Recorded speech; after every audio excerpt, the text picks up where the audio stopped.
ইহুদি, নাসারা, কাফের, মুনাফিক, মুরতাদ, তারপরে মুশরিক, এরা সবাই মিলে কিন্তু এই হুজুরদের, বিশেষ করে যে মাদ্রাসায় যে পড়াশুনো করে, তো এদের বিরুদ্ধে কিন্তু একটা অভিযোগ দায়ের করে। সেটা কি? বলে যে কোরআন হাদিস এইগুলো চর্চা করে এরা কি করে, এরা তো কোনো কিছুই তৈরি করতে পারে না, এদের কোনো প্রোডাক্টিভিটি নাই, বাংলাদেশের অর্থনীতিতে তাদের কোনো অবদান নাই। এবং আরও একটা যুক্তি তারা দেয়, যেমন উদাহরণস্বরূপ এই গত কয়েক দশক ধরে ডাক্তার জাকির নায়েক বলছে না যে কোরআনের মধ্যে আছে সব জ্ঞান। ইহুদি, নাসারা, কাফেররা যত বিজ্ঞানের সূত্রটূত্র যাই কিছু আবিষ্কার করছে না কেন, 1450 বছর আগেকার এই কোরআনের মধ্যে আছে সমস্ত রকম জ্ঞান। তো এই দাবি যখন মুমিন মুসলমানরা করে, এই বিশেষ করে মাদ্রাসার এই পোলাপান হুজুর এরা যখন করে, তখন ইহুদি, নাসারা, তারপরে উটকো নাস্তিক মাস্তিক আছে না, তারা বলে যে এতই যদি কোরআনের মধ্যে জ্ঞান বিজ্ঞান থাকবে, তো আজ পর্যন্ত হুজুররা তো এই কোরআন গবেষণা করে কোনো কিছুই আবিষ্কার করতে পারল না। জি, হ্যাঁ, ইন্টারেস্টিং ব্যাপার। এইবার এই উটকো নাস্তিকদের থোতামুখ ভোতা করে দিয়ে, তাদের এক চটকনা দিয়ে, এইবার কিন্তু এই মাদ্রাসার এই ছেলেফেলেরা বা হুজুররা কিন্তু একটা দুর্দান্ত আবিষ্কার তারা করে ফেলছে। যদিও অবশ্য তারা এই আবিষ্কারটা গোপন করার চেষ্টা করছিল, কিন্তু আল্লাহর রহমতে, আল্লাহর কুদরতে সেইটার গোপন থাকে নাই। আল্লাহ মনে হয় চেয়েছে, আল্লাহ চেয়েছে এই কারণে বলছি, কারণ কোনো কিছুই তো আল্লাহর নির্দেশ ছাড়া হয় না, তাই না? তো হুজুররা এত দুর্দান্ত একটা আবিষ্কার করবে অথচ সেটা তারা গোপন করে যাবে, এটা তো হয় না। আল্লাহই অতএব চেয়েছে যে এদের এই আবিষ্কারটা এটা যেন প্রকাশ্যে আসে, এবং এই হেতু ঘটনাটা ঘটেছে, এবং যেটা নাকি খবরে আসছে। সেটা কি? কেরানীগঞ্জে বিস্ফোরণে উড়িয়ে গেল মাদ্রাসা, ককটেল ও বোমা তৈরির সরঞ্জাম উদ্ধার। তো এই ককটেল এবং বোমা তৈরি, এটা কি টেকনিক্যাল ব্যাপার না? রাসায়নিক পদার্থ নিয়ে নাড়াচাড়া করা সতর্কভাবে, তো এইগুলা নিয়ে সুন্দর করে বোমা টোমা তৈরি করা, এবং এই বোমা দিয়ে কি জিহাদের কাজে লাগবে, তাই না? তো এরা যে এত টেকনিক্যাল হ্যান্ড এবং এত দুর্দান্ত জিনিস নাড়াচাড়া করে এই যে বিস্ফোরক তৈরি করতে পারে, বোমা তৈরি করতে পারে, তো এইটা তো ইহুদি নাসারা কাফেররা বিশ্বাস করতেছে না। তারা বলে যে এরা অস্ত্রপাতি এটা ওটা জোগাড় করে, ওই ইহুদি নাসারা কাফেররা বানায়, সেইগুলা নিয়ে এরা এই যুদ্ধ করে, যেমন এই যে তালেবানরা বা আল কায়দা, বোকো হারাম। তো এরা যে AK-47 রাইফেল, তারপরে ওই যে কি আরপিজি, রকেট প্রপেলড গ্রেনেড, তো এইগুলো যে ব্যবহার করে, এগুলো কি তারা তৈরি করে?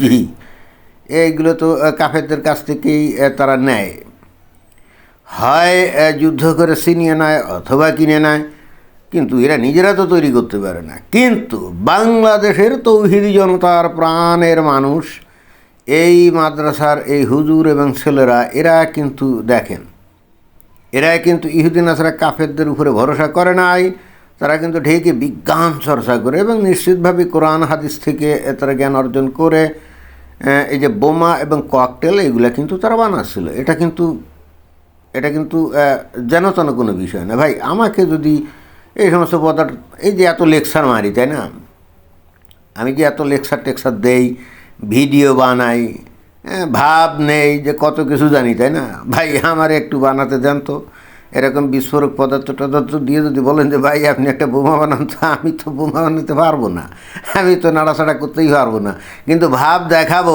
যে আমি অনেক কিছু পারি, তাই না? তো আমি তাহলে কি গুড ফর নাথিং? আমি হলাম গুড ফর নাথিং। কিন্তু এই যে বাংলাদেশের হুজুররা এবং মাদ্রাসার ছেলেপেলেরা, তারা তো সত্যি সত্যি প্রমাণ করে দিল যে তারা কাজের লোক, তাদেরকে যতই আপনি তুচ্ছতাচ্ছিল্য করেন, জি না, তারা কিন্তু অত তুচ্ছতাচ্ছিল্যের মতো কোনো বিষয় না। এবং ওই যে একটু আগে বললাম যে এরা যে এত গুণের আধার, এত দক্ষ লোক, এত বিজ্ঞান মনস্ক লোক এবং বিজ্ঞান বিষয়ে এত দক্ষ, এটা তো ভাই আমরা আগে জানতাম না। এবং এরাও কেন যে নিজেদেরকে গুটায় রাখে, গোপন রাখার চেষ্টা করে, সেটাও বোধগম্য না। কিন্তু আল্লাহর প্ল্যান, ম্যাটিকুলাস প্ল্যান অবশ্যই, সেটা হলো যে না না না, তোরা যতই গোপন করতে চায় সেটা গোপন করা যাবে না, আমি এটা প্রকাশ করে দেব। এবং আল্লাহ কী কারণে এই প্রকাশ করার চিন্তাভাবনা করতে পারে? কারণ ওই যে ইহুদি নাসরা কাফের উটকো নাস্তিক ওই যে হুজুরদের ব্যাপারে বদনাম করে না, তো আল্লাহ মনে হয় চিন্তা করছে যে এই বদনামের একটা দাঁত ভাঙা জবাব দিতে হবে, যে হুজুররাও যে আসলে পারে, এবং সেই হেতু এই বিস্ফোরণ মনে হয় ঘটছে। আমার এরকম মনে হয় আর কি।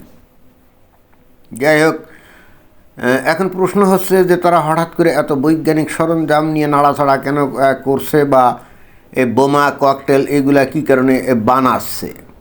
প্রথম কারণ আমার যেটা মনে হয় সেটা হলো ওই যে উটকো নাস্তিক আছে না, উটকো নাস্তিকদের থোতামুখ ভোতা করার জন্যে, অর্থাৎ প্রমাণ করার জন্যে যে তারাও আসলে যে পারে, তারাও যে প্রযুক্তিবিদ্যায় যথেষ্ট দক্ষ, শুধুমাত্র যে কোরআন হাদিস চর্চা করেই যে বসে থাকে তা না, কোরআন হাদিস গবেষণা করে তারাও যে বৈজ্ঞানিক ক্ষেত্রে অবদান রাখতে পারে, আমার মনে হয় যে প্রথমত সেই চেষ্টাই তারা করছে। তো এটা হলো 1 নম্বর। আর 2 নম্বর যেটা, সেটা সবাই জানে যে এই আগামীতে ইলেকশন হবে, তাই না? আগামীতে ইলেকশন হবে। এখন এতদিন এই ইসলামী দলগুলোর একটা একটা একটা একতরফা সমীকরণ ছিল যে যাই হোক আওয়ামী লীগ মাঠে নাই, আবার অন্যদিকে বিএনপি নামক যে দলটা আছে, যদিও তাদের ব্যাপক জনসমর্থন আছে, বাট তাদের নেতা তো দেশে ছিল না। তো নেতা যদি দেশে না থাকে তাহলে সেই দল কি হয়? ছন্ন বিচ্ছন্ন হয়। তো এই সেন্সে ইসলামী দলগুলো ভাবছিল যে তারা ফাঁকা মাঠে হয়তো গোলটা দিবে, কিন্তু হঠাৎ করে এই তারেক রহমান বাংলাদেশে ফিরে আসাতে সব সমীকরণ তো এলোমেলো হয়ে গেল। এখন তো আর মাঠ ফাঁকা নাই, এখন তো রীতিমতো প্রতিদ্বন্দ্বী শক্তিশালী দল তাদের এগেনস্টে দাঁড়িয়ে গেছে, তাই না? তো তখন এগেনস্টে দাঁড়িয়ে যদি যায়, তাহলে ফাঁকা মাঠে যখন গোল আর হবে না, খেলাধুলা যখন হবে, তো এই খেলাধুলায় সেখানে তো যুদ্ধ বিগ্রহ এগুলোও তো হবে। তো যুদ্ধ বিগ্রহের জন্য তো অস্ত্রপাতি দরকার, তাই না? যতটুকু আমরা জানি তাদের কাছে সম্ভবত বেশ ভালোই আগ্নেয় অস্ত্র আছে, কারণ ওই যে পুলিশ যখন হত্যা করছিল, থানা লুটপাট করেছিল, তখন তার অস্ত্রপাতি তো জোগাড় করছিল, এটা তো সবাই জানে। এখন সব ক্ষেত্রেই তো আর ওই ধরনের আগ্নেয়াস্ত্র ব্যবহার করা যায় না। কিছু কিছু ক্ষেত্রে ওই সমস্ত আগ্নেয়াস্ত্র ছাড়াও বোমা ককটেল এগুলার বিস্ফোরণ ঘটিয়ে একটা সন্ত্রাস তৈরি করা, যাতে করে ওই মানুষজন ছিন্ন বিচ্ছিন্ন হয়ে এদিক ওদিক ছড়িয়ে পড়ে। বিশেষ করে ওই যখন ওই যে ইলেকশনের দিন, মানে যেদিন ইলেকশন হবে সেদিন যদি ওই বিরোধী পক্ষের ভোটার অনেক বেশি কেন্দ্রে চলে আসে, তাহলে কী করতে হবে? কিছু বোমা ককটেল বিস্ফোরণ করতে হবে। তাহলে কী হবে? সাধারণ যে ভোটার তারা চিন্তা করবে ধুর দরকার নাই, এই সমস্ত ভোট টোট দিয়ে তারা ভেগে যাবে। আর ইসলামী দলগুলোর যে ভোটার, তারা কিন্তু ওই যে বোমা আর ওই ককটেল ফোটালে তারা কিন্তু যাবে না, কারণ তারা তো খুবই ডেডিকেটেড, তাই না? তো এইটা একদিকে মানে এইটা খুব ইন্টারেস্টিং ব্যাপার না, যে বলাও যাবে যে নিরপেক্ষ ইলেকশন হয়েছে, আবার ওই বিরোধী পক্ষ যাতে ভোট দিতে না পারে সেই ব্যবস্থাও করা গেল। এটা কিন্তু এই বাংলাদেশ খালি না, এটা আমরা ভারতেও দেখছি। ভারতেও কিন্তু একই পদ্ধতি অনুসরণ করে, বিশেষ করে পশ্চিমবঙ্গে তো ব্যাপকভাবেই অনুসরণ করে। তৃণমূল কংগ্রেস অর্থাৎ এই যে মমতা বন্দ্যোপাধ্যায়ের যে দল, এরা কিন্তু এই বিগত কয়েকটা ইলেকশনে এই ধরনের অস্ত্র ব্যাপক ব্যবহার করছে। এখন বাংলাদেশের এই হুজুররা তাদের কাছ থেকে এটা শিখলো, নাকি বাংলাদেশের হুজুরদের কাছ থেকে ওরা শিখলো, কে জানে। বাট আমার কাছে মনে হয় যে এই ধরনের পরিস্থিতি তৈরি করার জন্য এই অন্তত বেশ পরিমাণ বোমা ককটেল এগুলো তো দরকার আছে, তাই না? এইগুলো তো আর কোনো জায়গা থেকে কিনতে পাওয়া যায় না, কি সরবরাহ দেয় না। তো তাহলে কী করতে হবে? নিজেদেরকে বানাতে হবে, তাই না? কিন্তু এগুলো বানাতে গিয়েও এখন এক জায়গায় বিস্ফোরণ ঘটছে। সারা বাংলাদেশে কি খালি এক জায়গায় বানাচ্ছে নাকি? এক জায়গায় বিস্ফোরণ ঘটিয়ে আমার মনে হয় যে আল্লাহ ওই ইহুদি নাসরা কাফেরদের একদিকে যেমন দেখালো, এই দেখ তোরা হুজুরদেরকে নিয়ে ঠাট্টা তামাশা করিস, দেখ তারা এই কোনো কিছু করতে পারে কি না। আর নাম্বার 2, একই সঙ্গে এটাও মেসেজ দেওয়া যে আগামী ইলেকশনে ওই যে যারা নাকি বিরোধী পার্টি থাকবে, মানে বিএনপি, তারা যাতে সহজে জিতে যাইতে না পারে তার একটা ব্যবস্থা করা। মানে এক ঢিলে 2 পাখি, আমার কাছে সেটাই মনে হয়। তো এটাই ছিল বক্তব্য। ধন্যবাদ।